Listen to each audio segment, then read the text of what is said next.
Good afternoon, everyone. It's 5 o'clock. I think it's time to start. I would like to call the meeting to order. Welcome to our 23rd annual general meeting of the Travel Industry Council of Ontario. My name is Jean Hébert. I'm Minister's appointee and Chair of the Board of TICO, Chair of the Board of Directors. Who would have thought a situation like the one we are facing right now a year ago? Our meeting will be a bit different this year due to the COVID-19 pandemic. We have some members with us in person, and we have also some members who are joining us virtually. We are pleased that you have chosen to spend this time with us, in person or virtually. The material for this meeting, agenda, minutes from the last AGM, and TICO's 2020 annual report and business plan were made available on TICO's website for review in advance of this meeting. TICO's CEO and Registrar, Richard Smart, will be joining me in presenting today. Tracy McKernan will act as recording secretary for the meeting. Also, we are pleased to welcome the Honorable Lisa Thompson, Minister of Government and Consumer Services, and our colleagues from the Ministry who are joining us virtually today. We really appreciate the support of the Ministry team, especially during these challenging times. Now, I want to recognize my fellow board members who have dedicated their time and expertise to serve the organization over the past year. And I will name Mike Foster and Sherry Scott from ACTA, Nicole Bercy and Richard Edwards from Cato, Ted Goldenberg from OMCA, elected members Marc Patry and Robert Thompson, and the ministerial appointees Ian McMillan, Scott Stewart, and Liana Villela. I'm also pleased to welcome TICO staff, and on behalf of the board, I wish to thank you for the work you do every day to fulfill our important consumer protection mandate. We also have representatives from the Industry Trade Association with us today. Finally, to all the registrants and members of the public joining us virtually or in person, thank you for making the time to attend. Now I would like to move on to the next item on the agenda, which is the proof of notice of meeting and the appointment of scrutineers and determination of the quorum. So I have a certificate of notice certificate of service of notice from the corporate secretary, indicating that notice of the meeting was duly given to members of the corporation in accordance with our bylaws. Now I would like to make a call for scrutineers.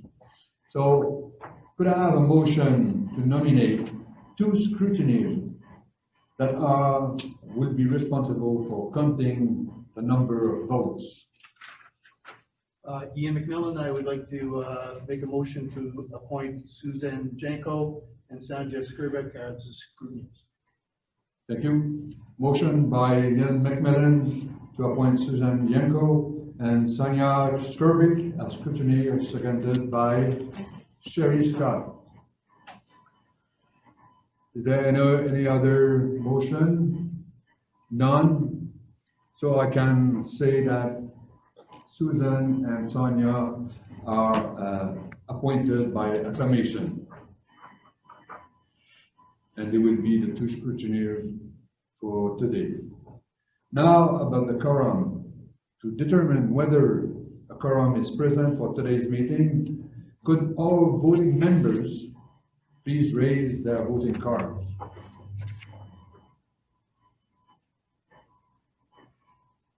I can't count more than 20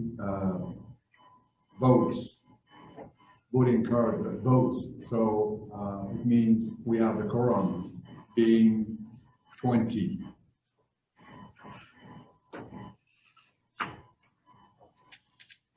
I now declare the meeting properly constituted. Now I have the sad task, responsibility to read the rules of procedure. There are a few, and don't go away during this time. So the rules, each member is entitled to one vote, in person or by proxy, for each registration held or every question submitted. Branch officers do not receive a vote, only head officers. Voting shall be conducted at the meeting in person by a show of voting cards. The declaration of an outcome by the chair shall be recorded in the minutes and shall be conclusive evidence of the fact. Numbers, percentages, abstentions, and the identity of those opposed may but do not need to be recorded.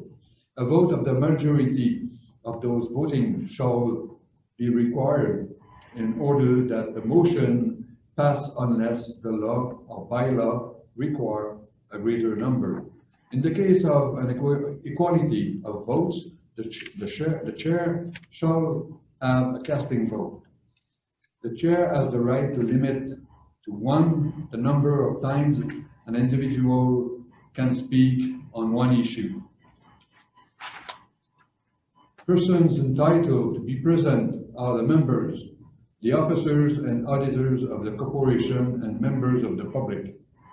People attending in person and speaking for the first time should please introduce themselves. For those attending virtually, you are muted to limit background noise. If you have any question, please type them in the chat box, and you can start now if you have any, which will be open at relevant points in the meeting and during the question and answer session for you to submit your question as well. To access the chat feature, simply click chat in the meeting controls at the bottom of the screen. This will open the chat window where you can type your question. Chat messages will be directed to Tony Aramuni, TICO's Director of Information Technology, who is the host for the meeting. We have someone monitoring the chat window and relaying questions to the presenter at the podium, who will answer your question either at the appropriate time during the meeting or during the question and answer session under other business at the end of the meeting. Please limit use of the chat box to question only so that we can easily see and respond to your queries. If it is not possible to answer all the questions during the time available, we will post answers on the website following the meeting. Please note that today's meeting is being recorded. We will now move on the item 3 on the agenda, the minutes from last year's annual general meeting. So the minutes from the AGM held on June 25, 2019 were made available on TICO's website in advance of the meeting. Does anyone have any discussion points arising from those minutes? I don't see any. And so I will just move on the next one. Oh, I need a motion to approve the minutes, right? Does anyone have any question? No, none. And I need someone to move. No, the approval of the minutes. we're good? Okay, we're good. Sorry.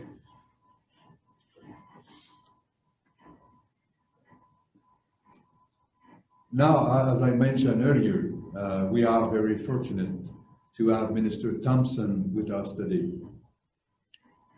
And as a brief introduction, Lisa Thompson was first elected to Queen's Park in October 2011 and re-elected in 2014 and 2018.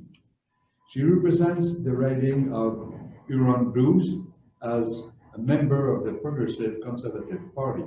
She was appointed by Premier Doug Ford to Cabinet in 2018 and currently serves as Minister of Government and Consumer Services.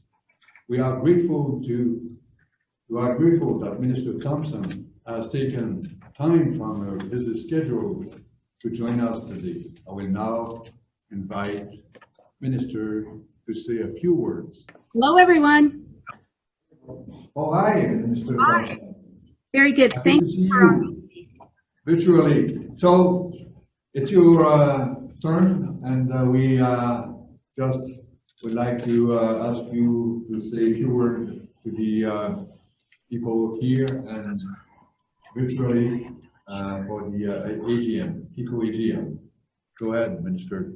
Okay, well, good afternoon, and merci, Jean, for that kind introduction.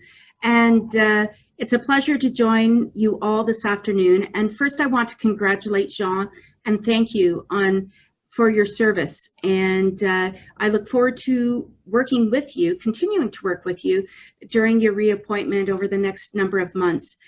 We really appreciate your hard work, and especially at the start of COVID.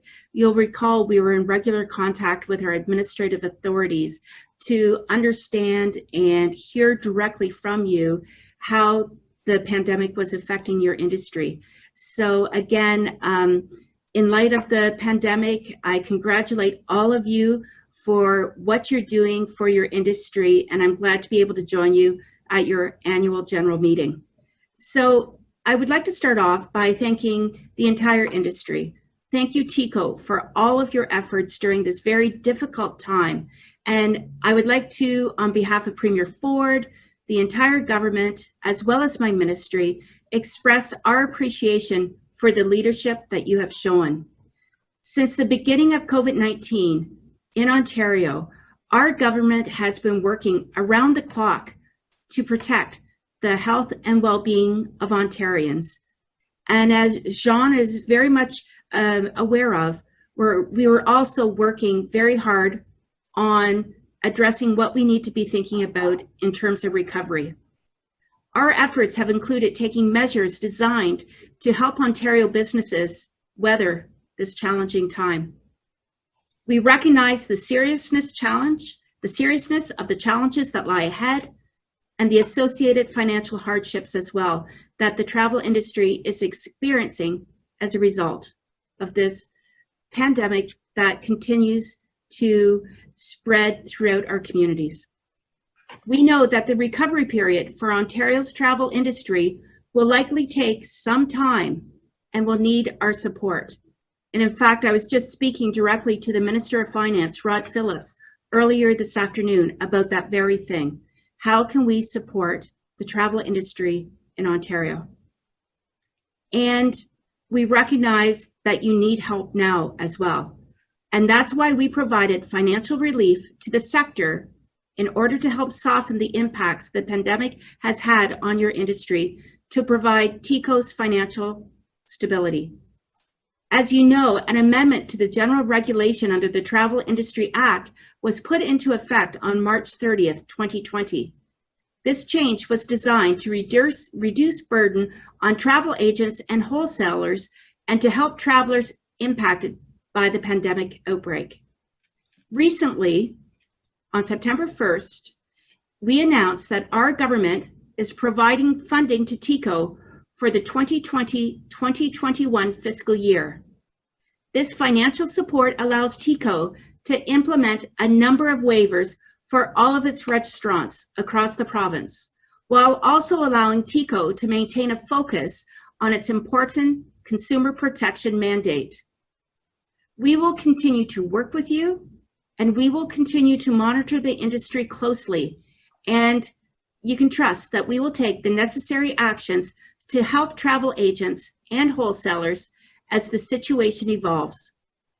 We are committed to the recovery of our provincial travel industry and ensuring safe travel for everyone.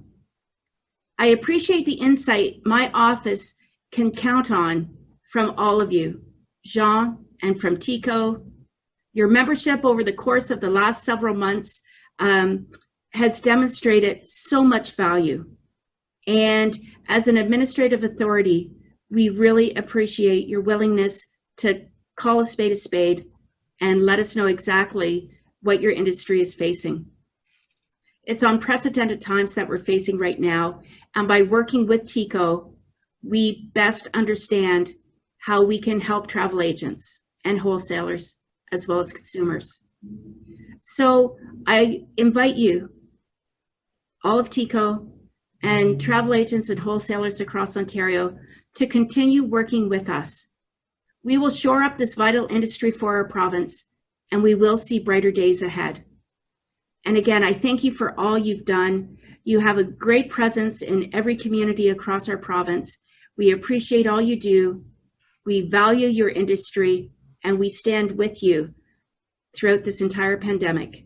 And we look forward to moving past it and seeing this industry flourish once again. I'll pass it back to the chair. Thank you very much again for your invitation today. Thank you, Minister Thompson, and we look forward to continue our collaboration with you and your team in the next year. As you know, the crisis was very disastrous for the industry, and but it's not over yet, and we will have to continue to work all together to until the full recovery.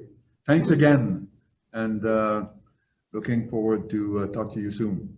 Absolutely. Until then, stay well, everyone. Thank you. Thank you. So next on our agenda is the reports. Item 5, reports from the chair. So I will give you my brief report. It is my privilege today to provide you with my report as chair of the TICO Board of Directors. I've been reflecting on what has been achieved during my tenure as chair, and until 2 weeks before the end of the fiscal year, everything was on the go to provide huge accomplishment, and everything was quite positive. And we have accomplished many projects, and also on the new regulation.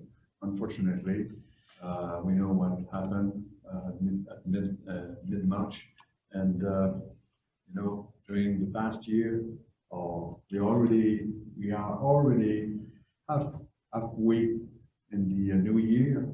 And as we know, the coronavirus pandemic has impacted the world and fundamentally altered life as we know it. The impact of the travel industry has been particularly severe and disastrous for our registrants. The Ontario government, in collaboration with TICO, has looked to find ways to assist the industry during this difficult time.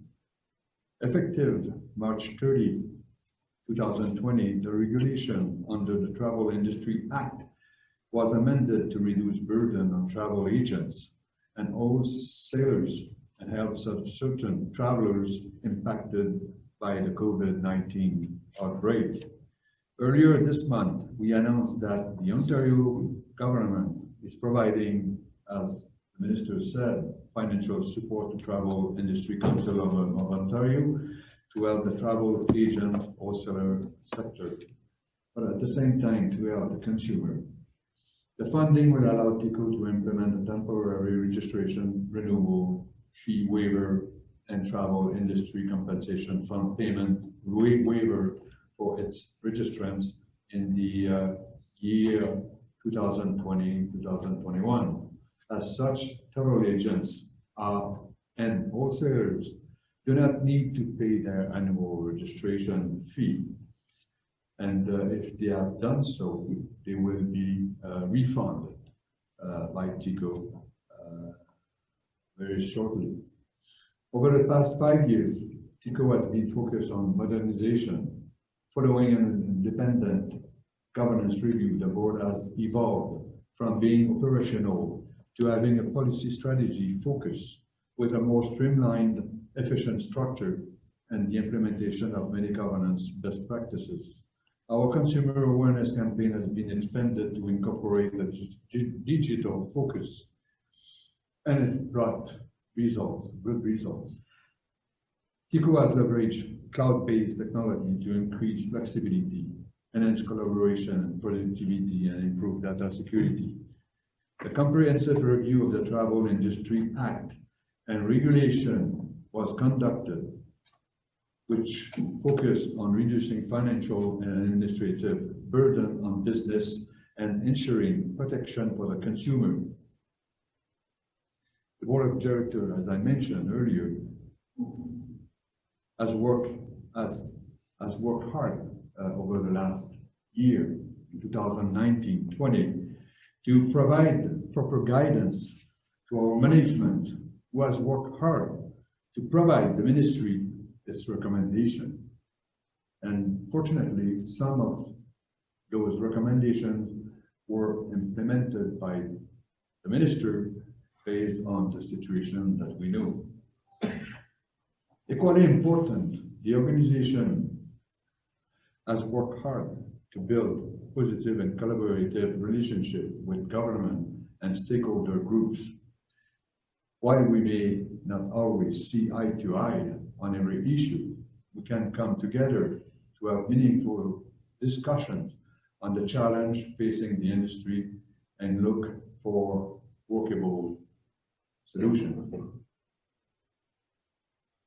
We will continue to advocate for positive changes and maybe a new business model and maybe an expanded compensation fund coverage and maybe a consideration for consumer contribution model as well. We've had discussion with the minister and the ministry about those changes, and I look forward in the near future to be able to bring those changes. So the dynamic will certainly continue moving forward, and our collaboration with all the stakeholders and partners. I've been honored to hold the TICO board chair role, and I would be remiss if I did not acknowledge the many people who helped me along the way. My mandate has been extended until May 2021. So it's quite unbelievable how fast the last 10 years have passed as a member of the TICO board and 5 years as chair of the board. So I would like to recognize and thank all the individuals who served on TICO's board over the last 5 years. They have provided, and those over the last year, they have provided me with guidance and unwavering support. Without their expertise and dedication, the accomplishments listed in our annual report would not have been possible. I would also like to thank TICO staff for their hard work and commitment under a strong leadership of Richard Smart, our CEO. Your dedication to TICO's consumer protection mandate is inspiring and is critical to the success of this organization. And I can tell anybody who would like to ask me a question, I can tell how dedicated this organization is to the consumer, the travel consumer, and the industry. Finally, I want to thank all of you joining us today here at the Corporate Convention Center and virtually. I've enjoyed getting to know many of you of the industry and learning about your business. While this is a challenging time, this industry has always proven to be resilient, and we need to work all together until full recovery. I'm confident that the industry will recover, and for TICO, there is a meaningful role to contribute to that recovery. When my term does come to an end, I know that the organization is in good hands. Hence, I wish all of you the very best for the future. Stay safe, stay healthy, and stay optimistic about the future. We have to win that fight. Thank you. Now, I will ask our CEO, Richard Smart, to provide his report.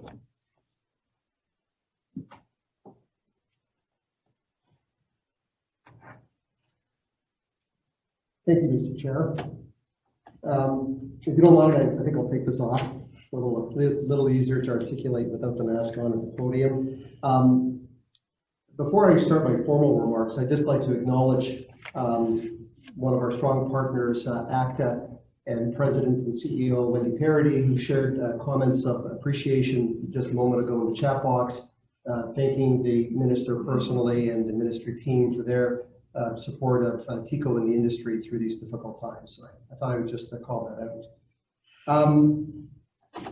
So first of all, let me extend a very good afternoon and warm welcome to TICO's 2020 annual general meeting, a little later than first planned. And a special welcome to everyone attending via Zoom. Having just completed our 23rd year of operations, I'm grateful to be here with you today to share with you the highlights of a truly extraordinary year. I too would like to extend a warm welcome to Minister Thompson and to thank her for her earlier remarks, especially given the demands associated with recent developments. Minister Thompson and the Ontario government have demonstrated their commitment to helping all Ontarians and Ontario businesses through this pandemic and have been very supportive of the travel and tourism sectors. Equally, the Minister of Government and Consumer Services team remains a strong partner to TICO, and I would be remiss if I did not recognize the entire team, several I know who are listening today online, for their dedicated support throughout the year. So thank you sincerely on behalf of the entire TICO team. I'd also like to acknowledge TICO's past CEO and current statutory director, Michael Pepper, in the audience today. Michael, thank you for joining us again. Last year, I spoke of a vibrant, growing, and healthy travel marketplace where change was a given and innovation remained a key to success. Fast forward only a year, and what a difference we all face. On March 11, 2020, the World Health Organization declared COVID-19 a global pandemic, and life as we knew it changed for everyone. Many are describing it as a once-in-a-generation impact. Let's hope so. This pandemic has affected more than 30 million people around the world and caused more than 900,000 deaths. Every time I prepared and updated this speech, unfortunately, those numbers were going up a million or two at a time. Our frontline healthcare workers, our first responders, our teachers, our grocery store customer care folks, and so many more across our communities have become instant heroes. And while generally unheralded, I truly believe that our travel agents deserve similar mention for their tireless effort to ensure that customers return home safely from abroad in the early weeks of COVID-19, and that travelers' future plans were considered accordingly. These heroic efforts and unwavering commitment by all our travel professionals serve as a reminder of how proud I am to be Canadian. However, the effects of this pandemic have been incredibly devastating to Canada's travel sector, and closer to home, our travel agencies and wholesalers have suffered immensely. Unfortunately, we all acknowledge that this narrative is far from over. But rather than focus on the negative, I, like many industry leaders, remain proud and confident in Ontario's travel industry, its resiliency, and its will to survive and to emerge even stronger. Let me share with you what has transpired during the past fiscal year and finish with a brief look ahead. I've said many times that our goal at TECO is to be a modern and transparent regulator, flexible in an ever-changing travel landscape. I'd like to add to these attributes the importance of empathy, flexibility, and understanding, especially in consideration of the hardships facing so many. This also means the challenges of an ever more complex marketplace, evolving consumer expectations and advocacy, new business models, and continuous technological advancements, and along with technology risks required from all businesses. COVID-19 has reinforced what makes TECO's role so important: to ensure consumers remain confident with their travel purchases wherever they go, regardless of purpose or destination, and to support the viability of the travel sector. TECO has, since the start of the year, been closely monitoring the situation as it first evolved in China and then quickly moved to other parts of the world. On January 30th, my office issued the first of many registrar bulletins advising all travel agencies and wholesalers on the implications of COVID-19 with respect to their consumer protection responsibilities.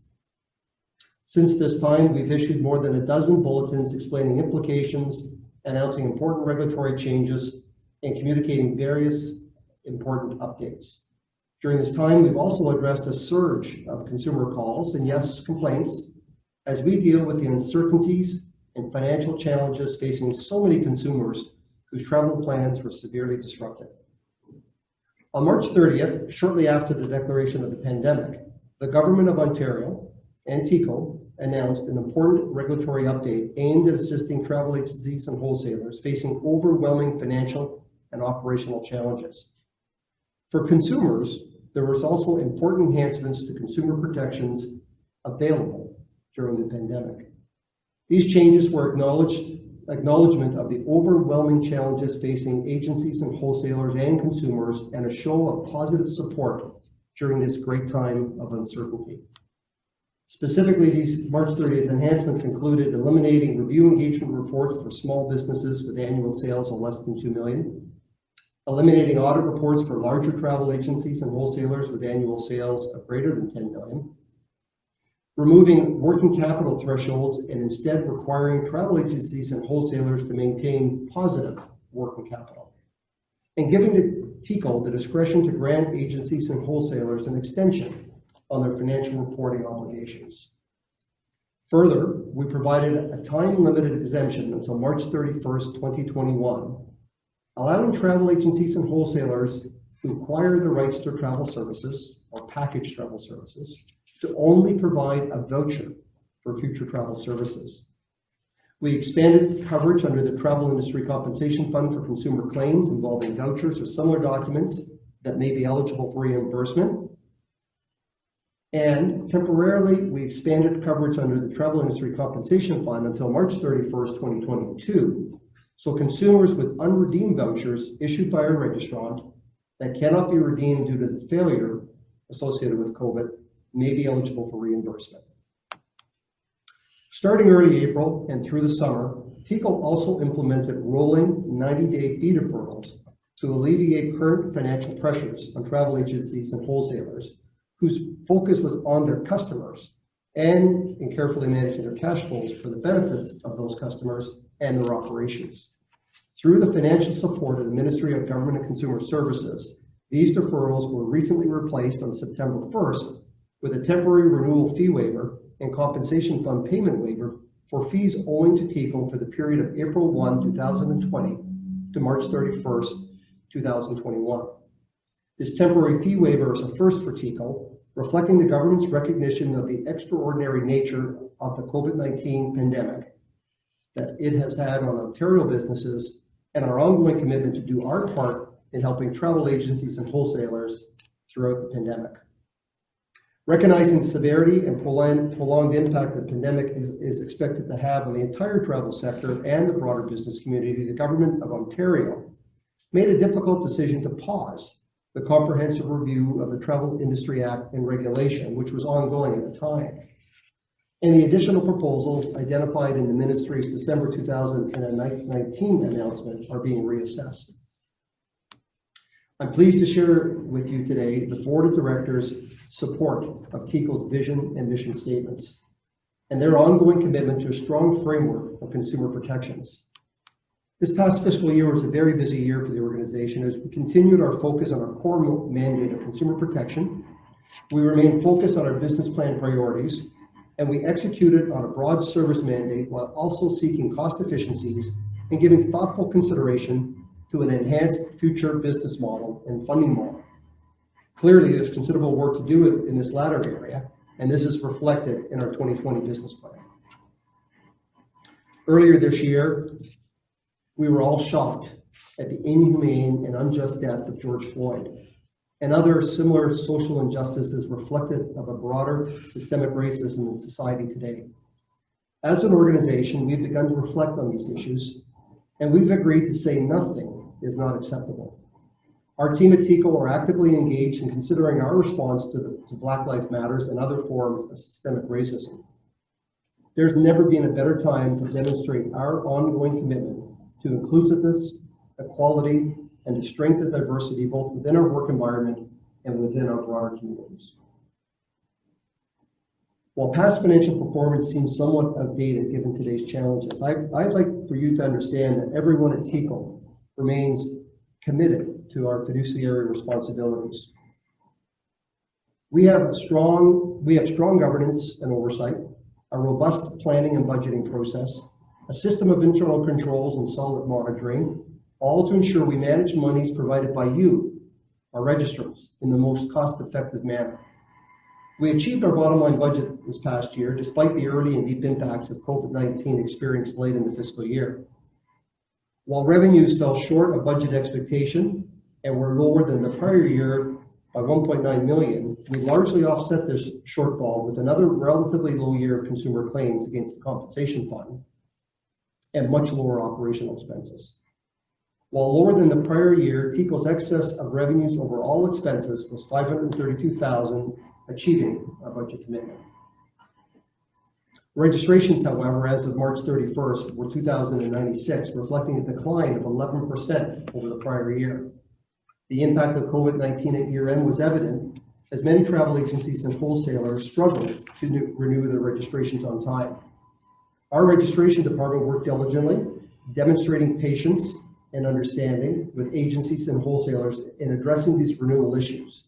And after year-end, I'm pleased to report that a further 166 agencies and wholesalers saw their registrations renewed accordingly. Still, the impact of the overall registrant base is of concern. The impact of this pandemic has caused many travel agencies and wholesalers to reconsider their future. TECO's focus has always been one of efficiency and effectiveness, and we've made great strides in recent years to leverage technology to enhance our service offerings.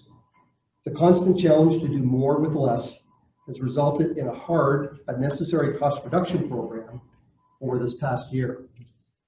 During the year, we froze headcount and management salaries at the prior year levels. In addition, all staff took appropriate pay reductions.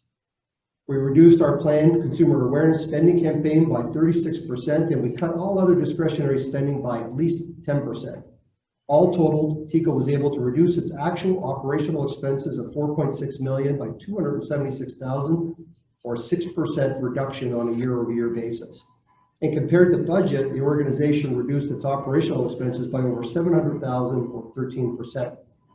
This tight focus on cost controls helped our organization to remain lean and nimble as we began a new fiscal year facing the challenges of COVID-19. I remain proud of our service commitment and technology enhancements. We continue to leverage the efficiencies of cloud-based computing, and just this year introduced a new portal for travel agencies and wholesalers to use for annual registration renewals and processing. Our continued focus on infrastructure security was very strong as we continued to invest in advanced security protocols and digital processes to ensure that your data remains safe and secure. Perhaps most important is the continued low number of consumer claims against the compensation fund. For all of fiscal year 2019 and 20, we paid 81 consumer claims, assisting 149 consumers for a total of $259,000. Most of these claims were associated with the failure of a prior year agency. The compensation fund remains at just under $23.5 million for future coverage of consumer claims. I do not intend to review all our operational and enforcement activities for the year. Suffice it to say, our employees are committed to ensuring all our services are executed to a high standard of customer service and administrative care.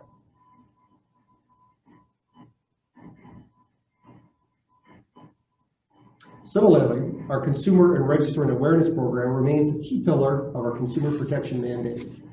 Approximately 2 years ago, we made the strategic decision to move to a fully digital strategy, allowing us greater efficiency and flexibility to flex up or down as needed.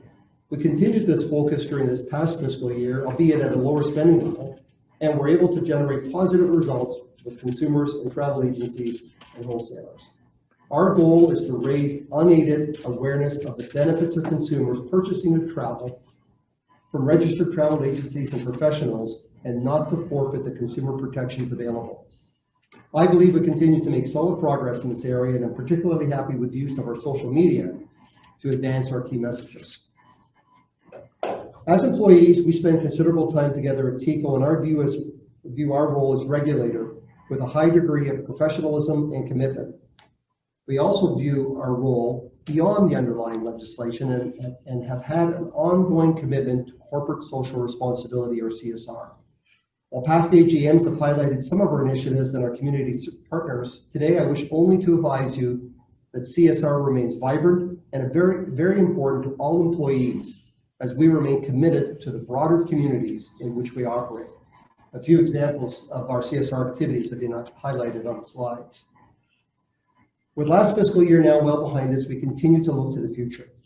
The COVID-19 pandemic has certainly tested the spirit of everyone in this room and online, but I'm heartened by the irrepressible energy and commitment to work together to see our way through COVID-19 to an even better and stronger future.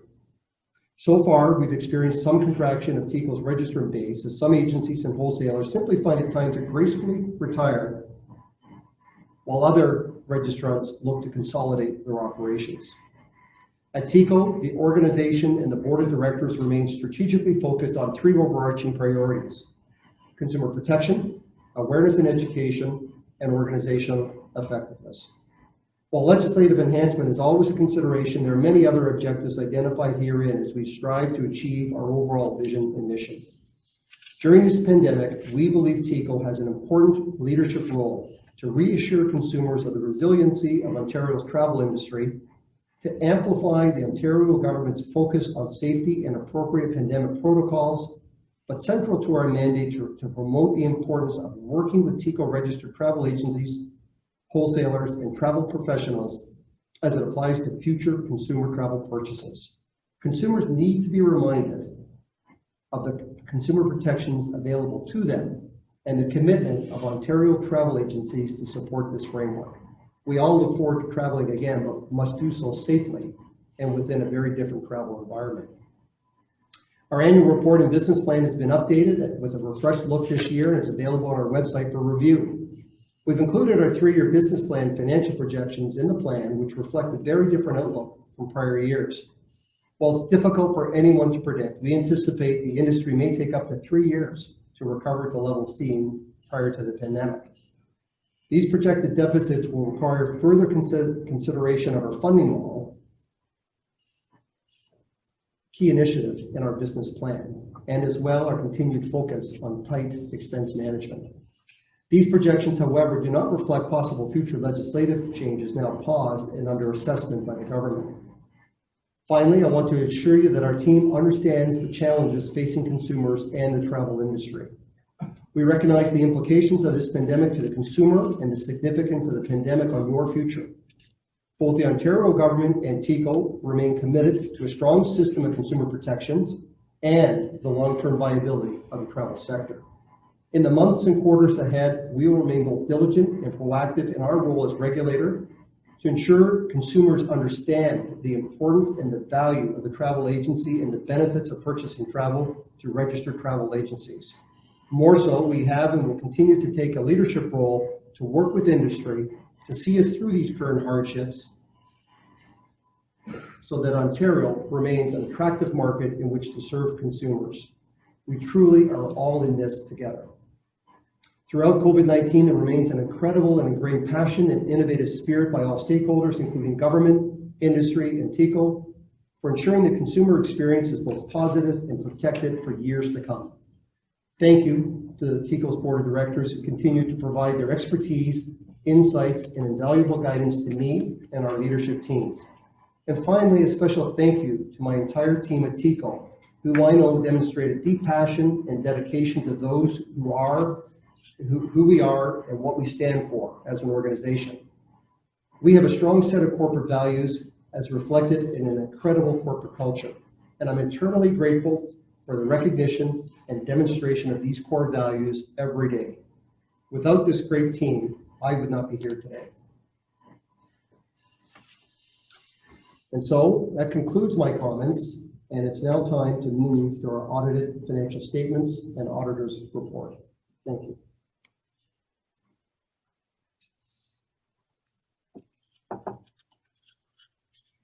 An audit of TECO's financial statements was conducted. The auditor's report is included with the financial statements in the 2020 annual report and business plan. Management is responsible for the preparation and fair presentation of these financial statements in accordance with Canadian accounting standards for not-for-profit organizations. The auditor's responsibility is to express an opinion on the financial statements based on their audit. It's the auditor's opinion that the financial statements present fairly in all material respects the financial position of TECO as of March 31st, 2020, and its financial performance and its cash flows for the year then ended in accordance with Canadian accounting standards for not-for-profit organizations. TECO's financial statements can be found on page 46 of our annual report. At this time, I'd like to ask, are there any questions on the financial statements?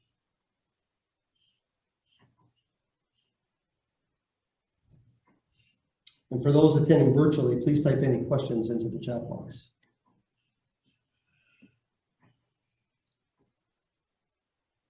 Seeing that there are no questions, our partner Rob Wilkes from BDO Canada LLP is also joining us via Zoom.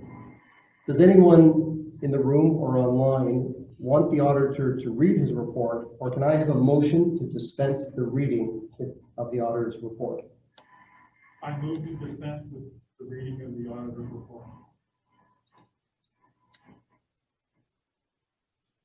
Motion by Rick Edwards to dispense the reading of the auditor's report. Second. Seconded by Ted Goldenberg. All those in favor? Opposed? Motion carried. Does anyone have any questions for the auditor? Again, for those joining virtually, please type your question into the chat box.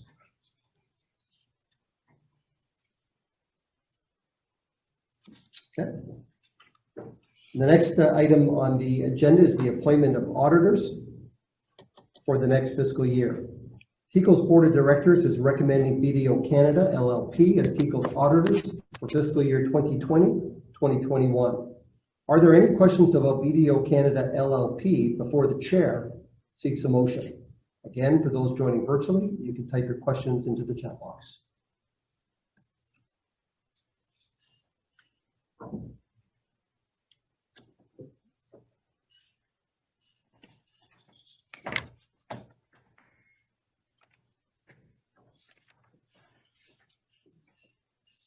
So could I have a motion to retain BDO Canada LLP as auditors and authorizing the board of directors to fix the auditor's remuneration?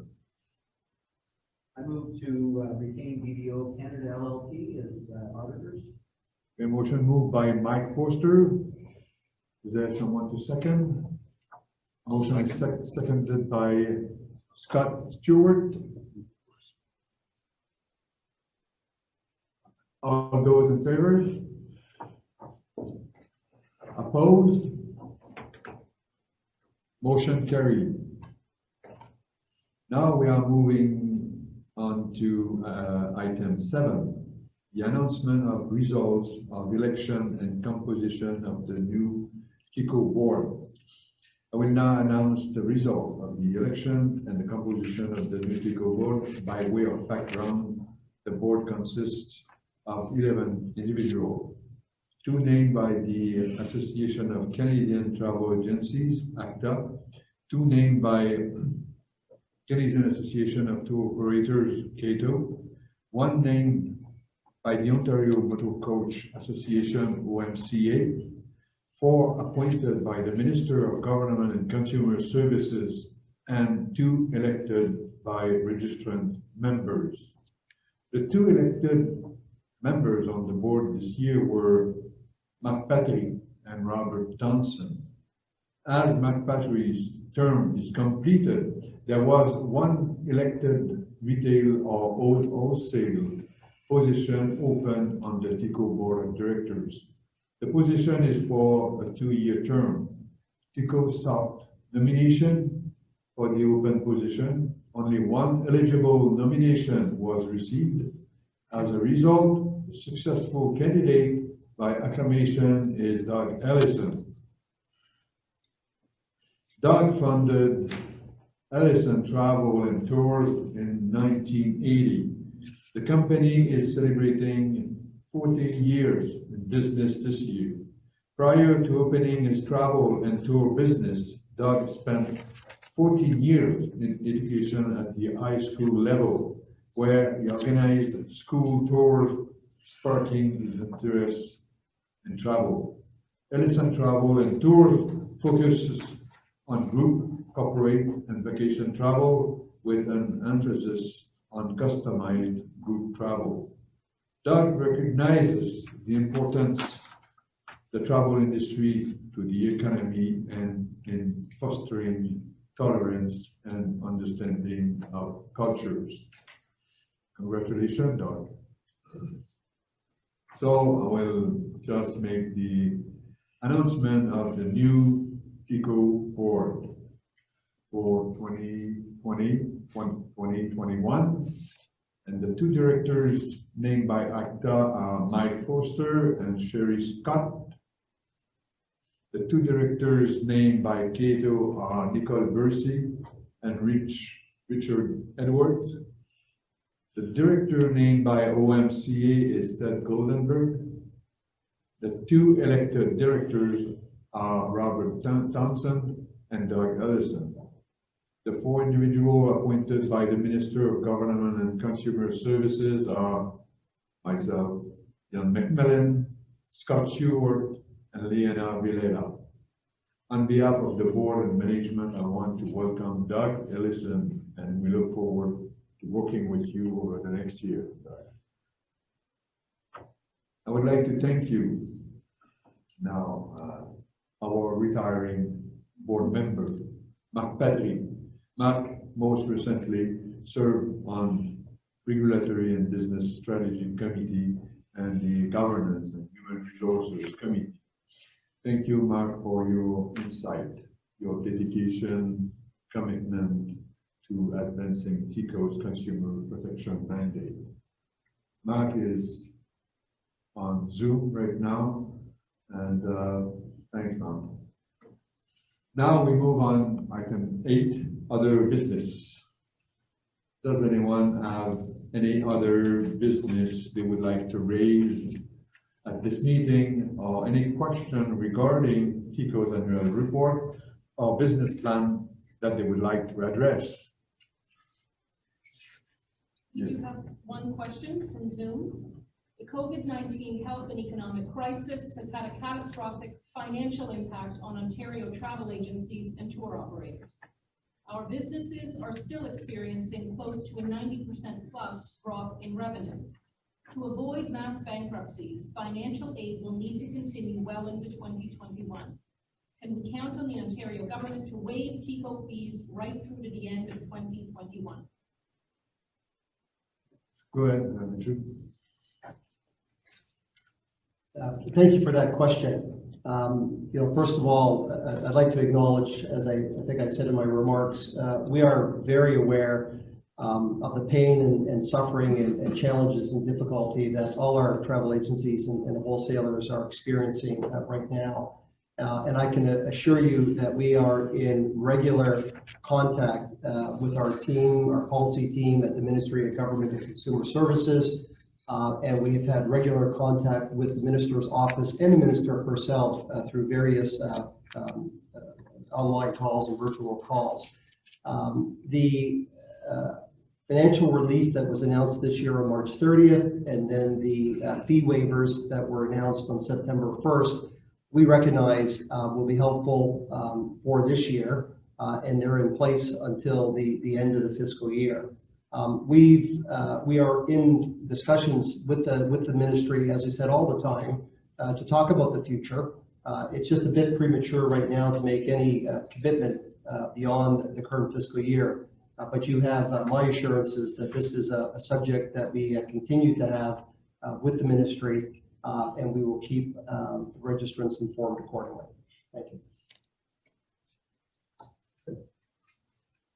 I can concur with what Richard has said, and we will have this discussion at the board level as well, and to find any solution that will be required for the next year.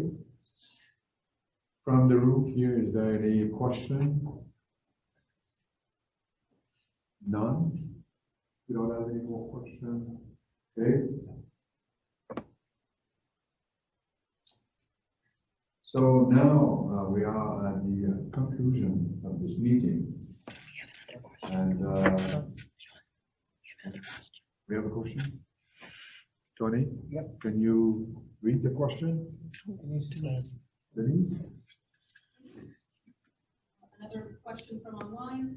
In anticipation of supplier failure, do you feel the compensation fund is sufficient? Have you considered the model in Quebec where it is paid into by consumers? Good question. I will let Richard answer this one. The compensation fund framework and structure has largely been in place for many years through the TICO Act, through the Travel Industry Act and regulation. We've had many discussions internally with the board around the structure and the framework of the compensation fund. We know that the size anecdotally of the exposure of this pandemic is significant and large. The compensation fund has, as I reported, $23.5 million in it. In all likelihood, the exposure is far greater than that. Right now we are still working within the limits of the framework of the Act and the regulation, but this too is something that is very much on the board agenda, on TICO's agenda. We brought this to the attention of the ministry, and I would say everything is subject to review and consideration going forward.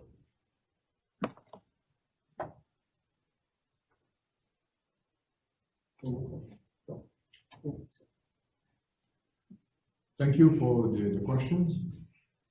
We are now at the end of the meeting, and we have to conclude.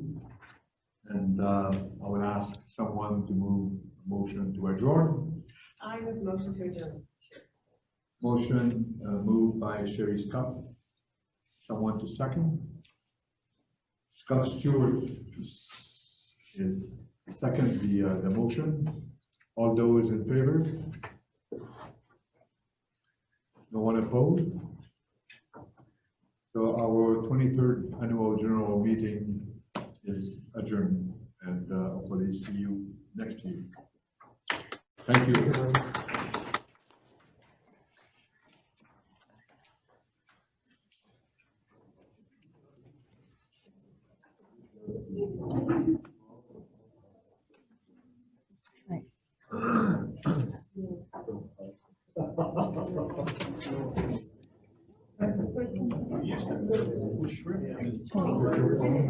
Tony.